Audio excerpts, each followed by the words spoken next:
Bonjour Adrien Bonjour Jardin, Bruce. votre invité ce matin est Jean-Philippe Tanguy, député Rassemblement National de la Somme. Bonjour Jean-Philippe Tanguy. Bonjour messieurs. Donald Trump exclut toute pause sur les droits de douane et pourtant ce matin les bourses asiatiques se reprennent après une journée de dégringolade hier. On avait vu des moins 13% à Hong Kong, même en Europe d'ailleurs quasiment moins 5% à Paris. C'était du jamais vu depuis 2022. Vous êtes inquiet vous ce matin de voir ce yo-yo sur les marchés boursiers ? Non, pas spécialement. Ce qui m'inquiète, c'est l'absence de préparation des économies européennes et en particulier de la Commission européenne qui était au courant du programme de M. Trump depuis des mois et qui visiblement n'a strictement rien préparé, rien anticipé. Donc tout cela est la faute de la Commission européenne, pas Donald Trump. Mais c'est pas le problème, M. Gérard. Si, c'est quand même un sujet. Non, mais M. Trump a été élu par les Américains. Donc moi, je ne suis pas américain, je n'ai pas du tout envie de l'être, je suis français. Donc maudire M. Trump, le critiquer, ça n'a aucun intérêt autre que se faire plaisir et à faire croire aux Français qu'on a quelque chose à proposer alors qu'on ne s'est pas préparé. Donc moi, je ne suis pas là pour insulter les dirigeants du monde entier, je suis là pour savoir si les intérêts des Françaises et des Français que je représente en tant que député sont bien défendus par ceux à qui on a délégué la politique commerciale depuis 50 ans, à savoir la Commission européenne. Donc la politique française et la défense des intérêts français, elle n'est pas dans les mains de M. Trump, en tout cas je ne l'espère pas, elle est normalement soit dans le gouvernement français qui n'a rien préparé à peur pleurnicher, soit la Commission européenne qui a la politique commerciale. Quand vous dites qu'on n'est pas préparé, est-ce que ça veut dire que comme la porte-parole du gouvernement qui était à votre place hier, vous dites on va vers une récession dans tous les pays, c'était sa formule. Elle interrogeait même l'objectif de croissance du gouvernement pour cette année en France, 0,9%, elle reconnaissait que ça allait être plus compliqué. Vous nous dites quoi ce matin? À quoi on doit se préparer? À une inflation partout, à des économies massives, à des impôts massifs? À quoi vous attendez? Mais j'attends à une réaction de la Commission européenne. Ce n'est pas parce qu'il y a une journée de dégradation des marchés financiers qu'on est voué à la récession. Voilà. Bon, en fait, je pense que Mme Prima et le gouvernement, l'entouré avec M. Lombard, qui annonçait déjà un déficit, veulent utiliser ce qui se passe pour justifier leur mauvaise politique. Or, je suis à la Commission des finances et ça fait plusieurs mois qu'on nous annonce une dégradation du déficit. Donc, une fois plus, ils utilisent un fait extérieur pour justifier leur mauvaise politique. Donc, vous y voyez un prétexte? Oui, là, c'est un prétexte.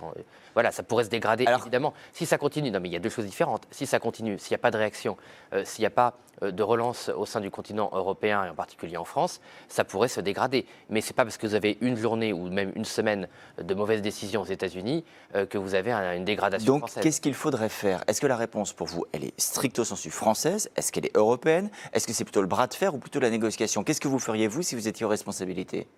Il faut imposer à l'Union européenne qu'elle défende des intérêts précis. Par exemple, les quelques taxations sur l'alcool américain, en particulier le bourbon, qui n'est presque pas consommé en Europe, va dégrader fortement, a déjà dégradé. Vous connaissez que c'est exactement ce que la France va dire. Ne taxons pas le bourbon américain, mais nous, préservez nos champagnes et spiritueux. Vous avez raison, M. Gérard, mais nous, ça fait 6 ans qu'on le dit, parce que ça avait déjà été le cas sous le précédent mandat de Trump. Mais Jean-Philippe Tanguy, vous dites toujours, on a eu raison avant tout le monde, mais vous n'êtes pas au pouvoir. Donc on peut refaire le match à chaque fois, vous n'avez pas remporté les élections, donc de toute façon... Je le regrette, mais ça... Oui, mais en l'occurrence, il y a des gens qui sont responsabilités aujourd'hui. Ça vous met en colère. Quand le ministre aujourd'hui en charge, Laurent Saint-Martin, ministre du Commerce extérieur, dit on pourrait avoir une réponse extrêmement agressive. D'ailleurs, le commissaire européen Stéphane Séjourné parle même de bazooka économique. Il prend des exemples. Il dit on pourrait aller au gel de l'accès au marché public européen, au blocage d'investissements. Est-ce que ça vous dites très bien, allons-y? Mais très bien, nous on propose depuis des années, excusez-moi, je suis désolé de vous le redire, mais nous proposons le blocage des marchés européens depuis très longtemps pour qu'il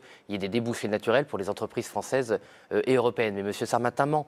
Parce qu'en réalité, Mme von der Leyen, hier, elle n'a pas proposé des mesures agressives, elle a proposé la soumission totale en faisant un accord commercial sans taxe douanière sur tous les produits industriels pour favoriser encore et toujours l'Allemagne. Oui, il vous a pas échappé aussi que Donald Trump a refusé l'idée qu'il y ait zéro droit de douane, c'était un piège. Non, il n'a pas refusé, il a dit que ça ne suffisait pas, donc il l'a pris et il veut autre chose, notamment nous refourguer encore son gaz de schiste et d'autres matières. Donc ça, il ne faut pas l'acheter, il ne faut pas céder et dire on achète de l'énergie américaine. Non, mais on était déjà contre les contrats que Mme von der Leyen a signés sur le gaz américain qui est 50% plus cher que nos approvisionnements traditionnels. Jean-Philippe Tanguy. Et il y a déjà un vieux projet, parce que tout ça c'est pour balader les Français, ça s'appelait le TAFTA.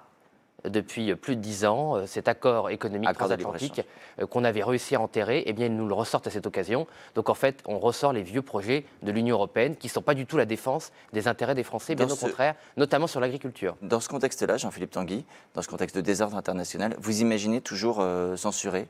C'est toujours une menace qui est d'actualité. Ah mais ça n'a rien à voir.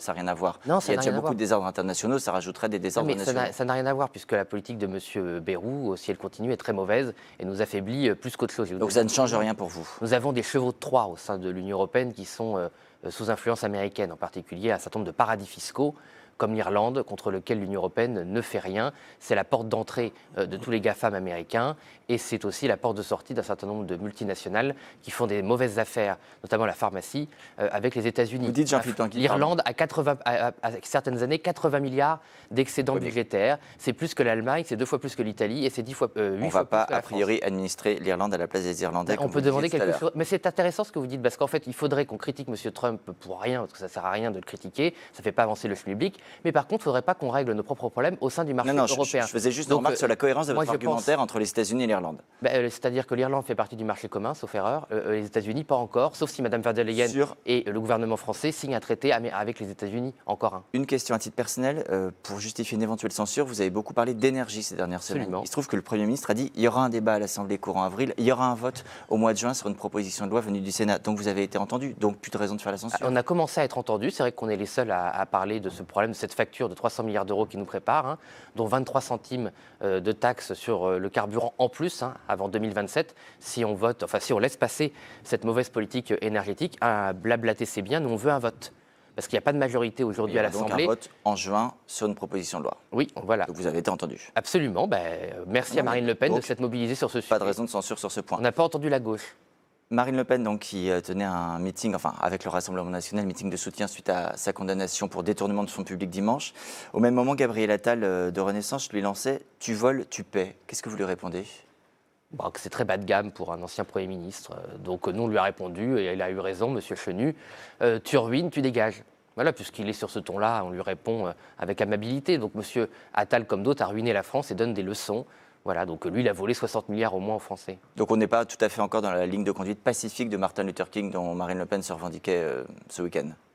Ah mais on est très pacifique. Je vous rappelle que certains avaient annoncé un Capitole, une sédition, qu'on allait prendre l'Assemblée nationale, enfin n'importe quoi, faisant peur d'ailleurs à beaucoup de gens qui auraient sans doute voulu venir, mais qui avaient peur que leur famille soit confrontée à l'extrême gauche ou à d'autres formes de racailles. C'est pour ça qu'il n'y avait pas autant de monde qu'espéré, parce que les gens ont eu peur. Mais bien sûr qu'il y a des gens qui ont eu peur, mais on a eu quand même beaucoup de monde. On a eu 10 000 personnes, très important meeting. Oui, plutôt moitié moins d'après certaines sources policières. Moitié moins d'après certaines sources policières. Officiellement, la préfecture de Paris, c'est 7 000. Donc la gauche revendique 15 000, la police 5 000. Il n'y a pas de communication officielle. Mais juste un mot sur Marine Le Pen. France Info l'ont mis. Maintenant que le meeting est passé, que la condamnation est passée, retour à la normale, elle reprend sa vie comme si de rien n'était ? Pas du tout. Retour à l'offensive politique, proposer défendre les Françaises et les Français, puis défendre la démocratie. Et Marine Le Pen, plus offensive que jamais. On peut être très fier d'elle parce qu'une fois plus, attaquée comme elle est attaquée, toujours avoir non seulement les mains propres, mais la tête haute et continuer à se battre pour les Françaises et les Français, ça fait ma grande admiration. J'ai remarqué votre croix de Lorraine. Oui, c'est Vous êtes gaulliste maintenant nous sommes gaullistes dans ma famille depuis toujours. Voilà. Dans votre famille, la famille Tanguy, donc. Oui. D'accord. Je l'ai toujours eu, c'est pas nouveau. Non, mais c'est pas la ligne de conduite de 100% du parti, oui. Du mouvement. C'est la conduite de Marine. Et Jordan, d'ailleurs, qui a beaucoup cité le général de Gaulle dimanche. Très belle citation. De Gaulle, Martin Luther King.